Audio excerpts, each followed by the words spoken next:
Yo, what's happening, Cowboys Nation? All my fellow Dallas Cowboys fans. It's your boy, the Real McCoy, coming at you with another video, man. NFL Combine. You know, it's hot and it's heavy. It's here. The offensive players, they've all performed. They've all ran the 40s now.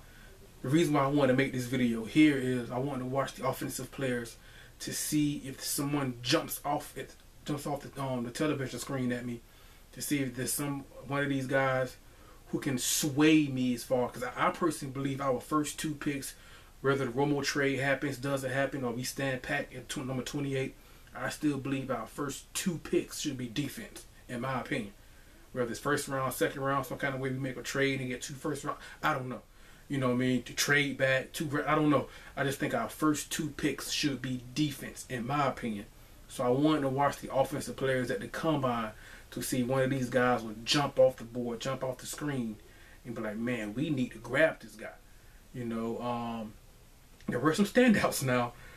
John Ross, who's already a top 5 on a lot of people's boards, the receiver from Washington, he set a new Combine record. You know, Chris Johnson, CJ2K, when he came out of ECU, East Carolina, he ran a 4.24 40. John Ross ran a 4.22. And after he got done running the 40, he pulled up. He said he cramped up. He got some cramps, because I believe he only ran the 40 once. Ran a 4.22. Incredible speed. And I've been saying it for years, as a matter of fact, that, you know, we need a speedy receiver who can complement who can be a great complementary receiver to Dez Bryant. Relax. That's why I mentioned Deshaun Jackson as a free agent target. Well, 4.22 is definitely speed. The question with him, and you know, I believe he weighed in at the combine 188 pounds. He's small. He had an ACL injury a few years ago. He cramped up running the 40, so durability may be a concern, especially the buck 88. But he will no doubt take the top off your defense. Even if the cornerback is giving him a 10 or 12 yard cushion, he would get on them so fast. You know, O.J. Howard, he's climbing up the board. O.J. Howard, the tight end from Alabama, he's probably going to be a top 10 pick. Explosive, a willing blocker. I still think O.J. Howard needs to get improve on his core strength and upper body strength as well, as far as run blocking. It's not easy blocking defensive ends, but he's a willing blocker. But he ran a 4.51, I think 250 pounds. You know what I mean? Leonard Fournette, the running back from LSU, ran a 4.5, and he's 240, so he's 10 pounds heavier, and they run the same time. That's impressive, man. That he's not gonna be. He's probably gonna be off the board, top 10. O.J. Howard. Now David Njoku, the other tight end from the U from Miami, he kind of surprised me. His first 40 attempt was a 4.7. He ran a 4.64, which was, I thought he would be a little bit faster than that. That's on tape. Njoku from the U is explosive, big play potential, man. Evan Engram, the tight end from Ole Miss, ran, I think, a 4.42, very fast. But I think he weighed in at 234, 235. Him running a low 4.4, some coaches may ask him to drop 10, 15 pounds and become a receiver. You know, 234, that's not big enough at tight end.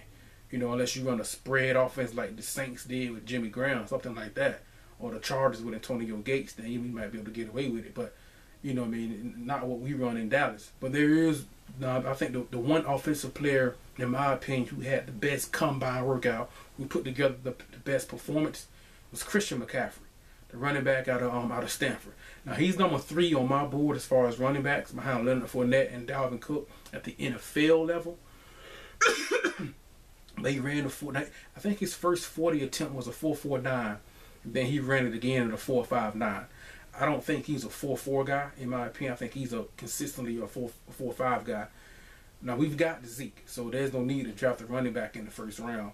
Even though Zeke has some off-the-field things that, you know, like raise your eyebrows at, he would be a great complementary piece to Ezekiel Elliott, third down running back. For Christian McCaffrey, it's all about touches.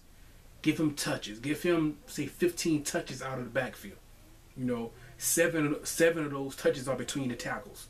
You know, the rest of those touches are toss plays, scratch plays to the outside to get him in space, put him in a slot. Because when he was running the drills, he has a receiver. He has a hands over receiver. Catches the ball with his hands, sure hands. He's comfortable running routes, running angle routes, running flares out of the backfield.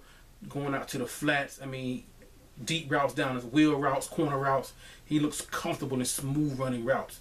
They had him do some punt return, catching the ball on the punt return at the combine. He'll give us special teams, punt return, kick return, a solid third down back, and someone who can perform, between the tackles. I don't think he's an every down back in the NFL.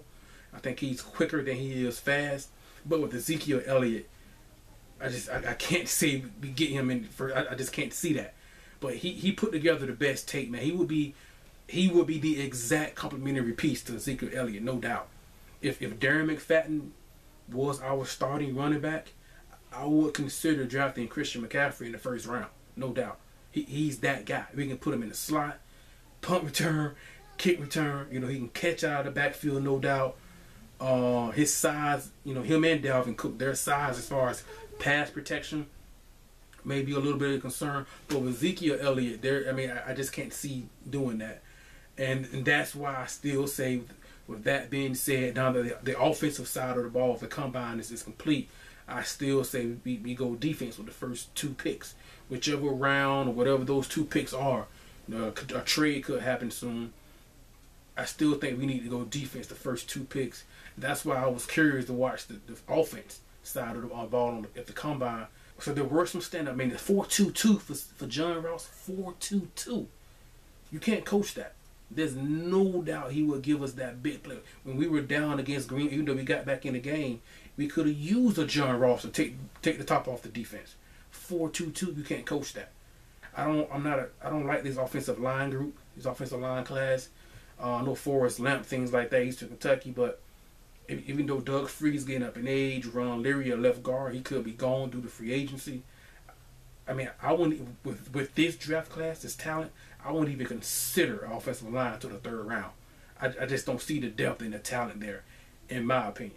Let me know what you guys think, man. I love watching the combine. Let me know what you guys think, man. I still think we need to go defense. Let me know what you think, man. Like, subscribe, share, leave a comment, all that good stuff, Cowboys Nation. This your boy, The Real McCoy, man. I'm out, man. Peace.